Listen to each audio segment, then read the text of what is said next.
السلام علیکم ورحمۃ اللہ وبرکاتہ۔ 29واں روزہ، 29ویں ساتیں، 29ویں گھڑیاں، 29ویں لمحات، بیت گیا سفر بیت گیا،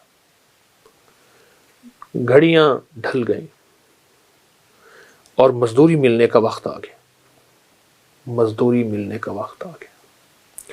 بس یہ کل مزدوری ملے گی، عصر ہو گئی ہے، مغرب قریب ہے، 29واں روزہ عصر ہے اور ڈھلتی عصر ہے، عصر بھی ڈھلتی عصر ہے، اور 30واں روزہ انشاءاللہ ڈھلتی عصر ہے۔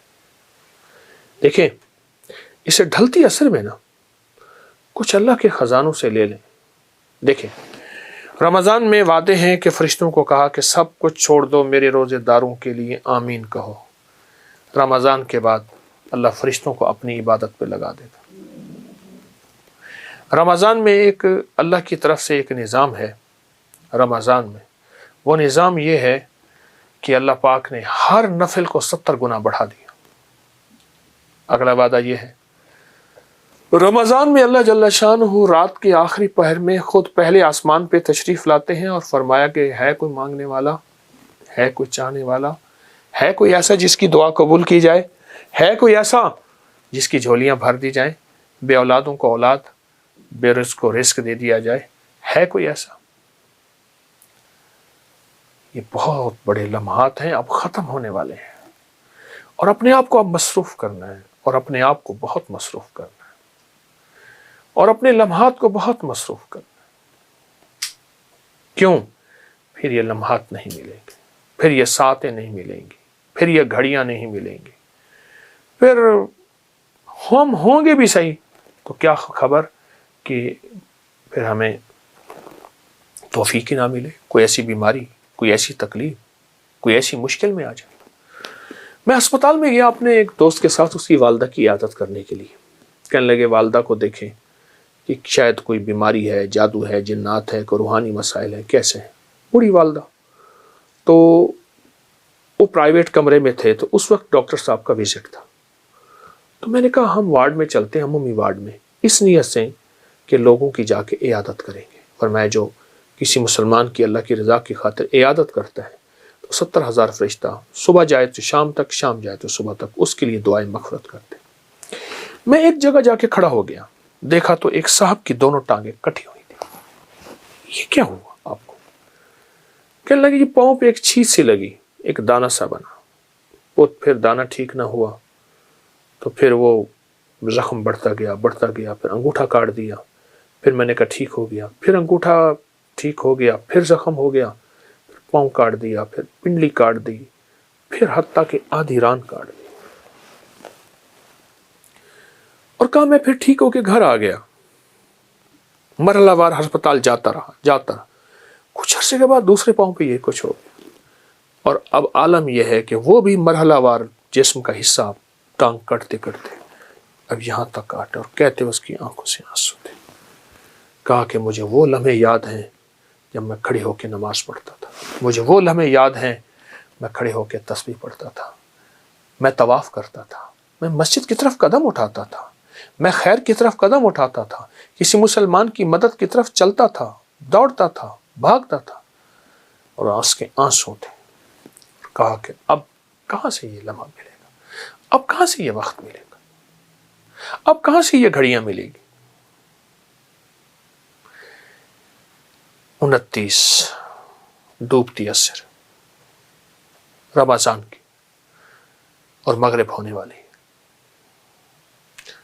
اس لیے فرمایا قرآن حدیث میں آتا ہے، آقا کا فرمان ہے سرور کونین صلی اللہ تعالی علیہ وسلم کا، آسمان سے ایک آواز دینے والا آواز دیتا ہے رات کی تنہائیوں میں، اے خیر کی طرف چلنے والے آگے بڑھ، اے شر کی طرف چلنے والے اب رک جا۔ تو آپ خیر کی طرف چلنے والے ہیں، آپ خیر کی طرف قدم اٹھانے والے ہیں، آپ خیر کی طرف بڑھنے والے ہیں، اب ذرا قدم بڑھا دیں، اب ہمت بڑھا دیں، اب حوصلہ بڑھا دیں، اور اللہ توفیق دے نا، اللہ توفیق دے۔ ایک عمل بتاتا ہوں، آج تک کسی کو بتایا ہے، کبھی قضا نہیں ہوا، 2 رکعت نماز نفل پڑھ کے حاجت کے کسی وقت بہت تنہائی توجہ سے، اس کے بعد 3 دفعہ سورۃ یاسین پڑھ لے، اللہ سے جو مانگے ملے گا، اللہ سے جو مانگے ملے گا، اللہ سے جو مانگے ملے گا انشاءاللہ۔ یہ بہت طاقتور نفل ہے، بہت طاقتور نفل اور بہت حیرت انگیز نفل ہے، بہت زبردست نفل ہے۔ اور اس کے میں سورۃ یاسین کا ایک یاد آیا، سلام قولا من رب الرحیم، جو کہتے ہیں نا مجھ سے خوشیاں آتی ہیں اور چھن جاتی ہیں، اس سے کہیں 40 بار صبح شام پڑھ لیں، اول آخر ایک بار درود پاک کے ساتھ۔ پھر سنیے، جو کہتے ہیں خوشیاں آتی ہیں چھن جاتی ہیں، اس سے کہیں 40 بار صبح شام پڑھ لیں، 40 بار صبح شام پڑھ لیں۔ زبردست عمل ہے، بہت کمال عمل ہے۔ اور ایک چیز اور بتا دوں، وہ بھی انشاءاللہ فائدہ دے گی۔ جب آپ کسی منجن سے، کوئی بھی دنیا کا منجن ہونا، پیسٹ ہو، منجن ہو، برش ہو، کوئی بھی چیز ہو، سوائے مسواک کے، مسواک سے کبھی مایوس نہیں کرتا، اگر مایوس ہو جائیں تو ہتھیلی پہ سفید نمک رکھیں، سادہ نمک، یہ جو دیسی نمک ہوتا ہے، یہ دیسی نمک رکھیں اور سرسوں کا تیل ڈالیں اور اس کو منجن کی طرح ملیں، ہلکا ہلکا ہلکا ہلکا ہلکا ہلکا۔ نمک اگر ذرا پیسا ہوا باریک ہو تو اچھی بات ہے، اور 10 منٹ تک اس کی رالیں بہائیں، تھوک ڈالیں اور 10 منٹ بعد نیم گرم پانی سے کلی کر لیں۔ ایسی بیماریاں جاتی ہیں دانتوں کی، ایسی جاتی ہیں آپ سوچ نہیں، صبح شام کر لیں، دن میں چند بار کر لیں، چند دن کر لیں، نمک اور سرسوں کا تیل کا منجن، آپ کو بہت فائدہ دے گا انشاءاللہ۔ جزاک اللہ۔ السلام علیکم۔ یہ اصلی جھاڑو ہے کعبہ کے اندر کا، اور یہ کاپی ہے، یہ بردہ یمانی، بردہ یمانی جو ہے قصیدہ بردہ شریف، جی جی جی، یہ بردہ تھا، اس شکل کا تھا۔ بردہ کہتے ہیں چادر کو، چادر، جی جی، اور سلائیاں، اور یہ کعبہ کے اندر کا غلاف ہے۔ اچھا، روضہ کے اندر کے غلاف اور کعبہ کے غلاف کا فرق یہ ہوگا کہ وہاں حضور کی شان میں آیت ہوں گی، یہاں اللہ کی، یا حنان یا منان، اللہ اکبر، اللہ ہدی للناس ہدی للعالمین، اول ووضع للناس ببکۃ مبارکا وہدی للعالمین، قرآن کی، کعبہ کی، یہ کعبہ کے اندر کا غلاف۔ یہ ریاض الجنہ کا قالین ہے۔ اللہ اکبر۔ میں ترمز گیا تھا، جی جی جی، وہاں کے ایک درویش نے یہ ہدیہ ان کی شفقت سے ملے تھے ترمز میں، ساتھ تسبیح بھی ہے ساتھ، جی جی، یہ بھی کعبہ کے اندر کا غلاف۔ اور یہ بڑوں کے، میرے مرشد ان بڑوں کی کچھ تبرکات ہیں، یہ حضور فلسطین میں شعیب علیہ السلام کا، یہ ایک پرانے بزرگ کی تلوار، یہ بھی وہی پرانی، یہ ہاتھ کا لکھا ہوا مخطوطہ ہے، یہ پھر پرانے مطبوع ہیں۔ کعبہ کا غلاف ہے، یہ بھی پرانی کتابیں ہیں، یہ بھی غلاف کعبہ ہے، یہ بھی غلاف کعبہ ہے، یہ دیکھیے، یہ ریاض الجنہ کا قالین ہے، قالین۔ ارے اللہ اکبر، اللہ اکبر۔ یہ بھی۔ یہ کتنا عرصہ لگا آپ کو سب کچھ جمع کرتے ہوئے حضرت جی؟ عطا ہوتی گئی، عطا ہوتی۔ اور یہ سوری، یہ بھول یہ قالین ہے مسجد اصحاب صفا کا 9/14 کا پورا قالین ہے، پورا قالین ہے یہ، پورا جو وہاں پہ بچھا ہوتا ہے؟ جی بچھا ہوا ہوتا ہے۔ ارے واہ، یہ کب آپ کے پاس آیا؟ بس آ گیا۔ اللہ اکبر۔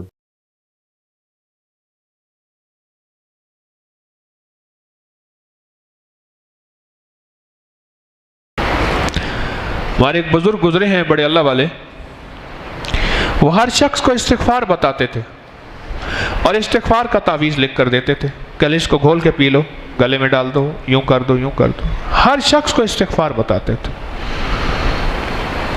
کسی نے پوچھا آپ ہر شخص کو استغفار بتاتے ہیں؟ فرمایا کہ آسمان سے روزانہ خیر بھی اترتی ہے، شر بھی اترتا ہے، بلائیں بھی اترتی ہیں، مصیبتیں بھی اترتی ہیں اور برکتیں بھی اترتی ہیں، اور وہ ہمارے گناہوں کے بقدر اترتی ہیں۔ اور پھر ایک حدیث سناتے تھے، فرماتے تھے میں نے مشکات شریف میں ایک حدیث دیکھی ہے کہ انسان جب خطائیں کرتا ہے، گناہ کرتا ہے، تو وہ خطائیں گناہ اتنی زیادہ ہو جاتی ہیں، حدیث کا مفہوم عرض کر رہا، اتنا زیادہ ہو جاتی ہیں کہ ہمارے رزق کے دروازے کو بند کر دیتی ہیں، اور رزق کا دروازہ تھوڑا سا کھلا رہ جاتا ہے، باقی بند ہو جاتا ہے، باقی بند ہو جاتا ہے۔ اس کی ایک مثال دیتا ہوں. ہمارے والد صاحب رحمۃ اللہ کے جو باغ تھا، اب تو حکومت نے اس میں پابندی لگا دی ہے. پہلے باغ کا پانی اسپیشل بنتا تھا. باغ کا پانی جو ذمہ دار ہیں ان کے پتہ ہے، اور باغ کو بہت پانی دیتے تھے. اور جہاں باغ ہوتا ہے، اب بھی گورنمنٹ کا لا ہے، وہاں حکومت سڑک نہیں بنا سکتی، وہاں حکومت باغ کو نہیں کاٹنا. مقصد یہ ہے، انگریز ایک قانون بنا کے گیا تھا کہ باغ جہاں لگا دیں وہاں کالونی نہیں بن سکتی، وہاں مراعات ہیں، رعایتیں ہیں. تو ہمارے باغ کا پانی بڑا بنا ہوا تھا، ایک بڑا اسے موگا کہتے ہیں، بڑا پائپ لگا ہوا تھا، جو بڑے بڑی زمینوں کو جتنا پانی ملتا تھا اس باغ کو اتنا ملتا تھا. ہمارے پڑوس میں میرے والد صاحب رحمۃ اللہ علیہ کے رشتہ دار تھے. ایک دفعہ دیکھا تو پانی آیا ہوا ہے. اچھا، اس کا کوئی وقت نہیں ہے، وہ جس وقت چاہے نہر چلے گی تو پانی مسلسل چلے گا، کوئی وقت نہیں ہے. اب بھی وہ موگا ہے، اس کا کوئی وقت نہیں ہے. جیسے کہ عام ذمہ داروں کے اتنے گھنٹے ہوتے ہیں، اتنے ہوتے ہیں، اس کا کوئی وقت نہیں ہے. 24 آور 24 گھنٹے وہ پانی چل رہا ہے. انہوں نے بہت کوشش کی، مصنوعی پودے لگا کے باغ کا پانی بنوانے پہ نہ بنوا سکے. اب انہوں نے کیا کیا، میرے والد صاحب رحمۃ اللہ نے مجھے خود بتایا. ایک دفعہ دیکھا تو باغ کو گرمی سختی پانی کی اشد ضرورت تھی. اس وقت ان کی پانی کی باری بھی تھی، ان کی باری تو مسلسل چل رہی تھی. جب بھی نہر آئے تو نہر کے آتے ہی بس پانی لگنا شروع ہو جاتا تھا. دیکھا کہ پانی نہیں آ رہا، بہت حیران ہو گئے. میں آپ کو استغفار کی مثال دے رہا ہوں، غور سے سمجھے گا. نوکر کو بھگایا، اس کو جا کے دیکھا، اس نے کہا جی موگا بند ہے. وہ کیسے بند ہو سکتا ہے؟ اس نے کہا تھوڑا تھوڑا پانی آ رہا. جا کے دیکھا تو ایک ہانڈی آ کے دی ہوئی تھی. ہانڈی کا منہ ہوتا نا ایسے، پانی اس کے اندر یوں آ جاتا. سمجھ گئے؟ موگے کے آگے ہانڈی دی ہوئی تھی، اور ہانڈی کے اندر پانی آ کے اس کو مزید پریشر دے کے اس نے بند کیا ہوا تھا. انہوں نے جو ہانڈی ہٹائی اور وہ موگا جو ہے وہ چلنا شروع ہو گیا.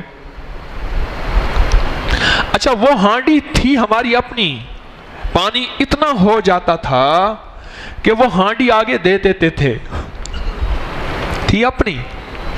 پھر جس وقت پانی آتا تھا نہر میں، اکثر آتا تھا، کچھ مہینے نہیں آتا تھا، اکثر آتا تھا. اب بھی وہ اپنی عورتوں کو وہاں ننگا کر کے بٹھا کے کپڑے دھونے کے لیے بٹھا دیتے تھے اسی جگہ، کیونکہ پانی آئے گا، انہوں نے ہانڈی ہٹانی ہے. ہانڈی اکثر ہوتی تھی. اب ہانڈی ہٹانے کے لیے یہ بندے کیسے آئیں گے؟ جب بندے آئیں گے ہی نہیں، کیونکہ عورتیں بیٹھی ہیں کپڑے دھو رہی ہیں، اور وہ بیچاری جس حالت میں بیٹھی ہیں، اسپیشل ان عورتوں کی ڈیوٹی لگتی تھی. رزق کے دروازے جب بند کرنے ہوتے ہیں، پانی کے دروازے جب بند کرنے ہوتے ہیں، یہ چالے میں آپ کو بتا رہا ہوں، یہ انداز بتا رہا ہوں. اب حدیث مبارک پھر سنیے. جب انسان کی خطائیں اور گناہ بڑھ جاتے ہیں تو رزق کے دروازوں کے سامنے یہ گناہ آ جاتے ہیں، اور رزق یا بند ہو جاتا ہے یا تھوڑا ہو جاتا ہے. اور اب حدیث کا اگلا حصہ سنیے، مفہوم عرض کر رہا. فرمایا کہ جب بندہ استغفار کو اپنے لیے لازم قرار دیتا ہے تو یہ استغفار ان گناہوں کا ازالہ بن جاتے ہیں، ان گناہوں کو ختم کرنے کا ذریعہ بن جاتے ہیں، اور رزق کے دروازے کھل جاتے ہیں. اور جب رزق کے دروازے کھلتے ہیں، اللہ عطاؤں اور بارشوں کی اور رحمتوں کی اور کرم کی اپنی خاص نزول اور بارش کرتا ہے، اور اللہ اس کے لیے وسعت، عافیت اور برکت کے دروازے کھول دیتے ہیں. آگے سے ہانڈی ہٹ جاتی ہے. جب ہانڈی ہٹ جاتی ہے تو اتنا چوڑا موگا، تو اس میں سے پانی کا فلو آتا ہے، اتنا پانی آتا ہے کہ سارا باغ ایسے تر بتر ہو جاتا ہے، اور اس کا ثمر ٹھیک ہوتا ہے. اس پودوں کو، یعنی آم کے درختوں کو مطلوبہ چیز پانی مل جاتا ہے. جس وقت استغفار آئے گا وہ ہانڈی ہٹ جائے گی جس نے پانی کو بند کیا ہوا ہے. اور جب پانی بند کیا ہوا ہے وہ ہانڈی ہٹ جائے گی، اور پھر اللہ غیب سے دروازے برکت کے، عافیت کے، کرم کے کھولیں گے۔